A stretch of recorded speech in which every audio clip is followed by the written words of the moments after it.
I always told myself that I'd never have an office job.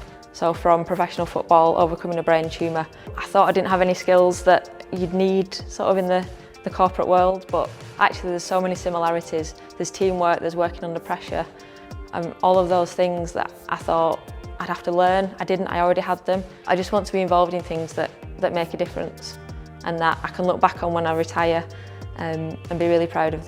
There's not many jobs where you can have such an impact on people that really need it as well. It doesn't matter what role you're in, how high up you are, how senior you are, or how working on the front line or in the back office, it really makes a difference to customers, and our role is vital. I feel really proud, to be honest, really proud.